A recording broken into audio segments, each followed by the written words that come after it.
أعوذ بالله من الشيطان الرجيم. بسم الله الرحمن الرحيم. الرحمن علم القرآن خلق الإنسان علمه البيان.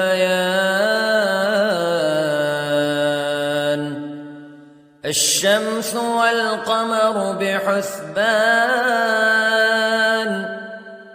والنجم والشجر يسجدان والسماء رفعها ووضع الميزان ألا تطغوا في الميزان وأقيموا الوزن بالقسط ولا تخسروا الميزان. والأرض وضعها للأنام فيها فاكهة والنخل ذات الأكمام والحب ذو العصف والريحان فبأي آلاء ربكما تكذبان. خلق الإنسان من صلصال كالفخار وخلق الجان من مارج من نار فبأي آلاء ربكما تكذبان. رب المشرقين ورب المغربين فبأي آلاء ربكما تكذبان. مرج البحرين يلتقيان بينهما برزخ لا يبغيان فبأي آلاء ربكما تكذبان. يخرج منهما اللؤلؤ والمرجان فبأي آلاء ربكما تكذبان. وله الجوار المنشآت في البحر كالأعلام فبأي آلاء ربكما تكذبان. كل من عليها فان ويبقى وجه ربك ذو الجلال والإكرام فبأي آلاء ربكما تكذبان. يسأله من في السماوات والأرض كل يوم هو في شأن فبأي آلاء ربكما تكذبان. سنفرغ لكم أيها الثقلان فبأي آلاء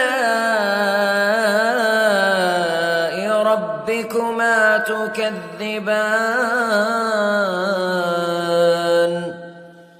يا معشر الجن والإنس استطعتم أن تنفذوا من أقطار السماوات والأرض فانفذوا لا تنفذون إلا بسلطان فبأي آلاء ربكما تكذبان يرسل عليكما شواظ من نار ونحاس فلا تنتصران فبأي آلاء ربكما تكذبان فإذا انشقت السماء فكانت وردة كالدهان فبأي آلاء ربكما تكذبان فيومئذ لا يسأل عن ذنبه إنس ولا جان فبأي آلاء ربكما تكذبان يعرف المجرمون بسيماهم فيؤخذ بالنواصي والأقدام فبأي آلاء ربكما تكذبان هذه جهنم التي يكذب بها المجرمون يطوفون بينها وبين حميم آن فبأي آلاء ربكما تكذبان ولمن خاف مقام ربه جنتان فبأي آلاء ربكما تكذبان ذواتا أفنان فبأي آلاء ربكما تكذبان فيهما عينان تجريان فبأي آلاء ربكما تكذبان فيهما من كل فاكهة زوجان فبأي آلاء ربكما تكذبان متكئين على فرش بطائنها من استبرق وجنى الجنتين دان فبأي آلاء ربكما تكذبان فيهن قاصرات الطرف لم يطمثهن إنس قبلهم ولا جان فبأي آلاء ربكما تكذبان كأنهن الياقوت والمرجان فبأي آلاء ربكما تكذبان هل جزاء الإحسان إلا الإحسان فبأي آلاء ربكما تكذبان ومن دونهما جنتان فبأي آلاء ربكما تكذبان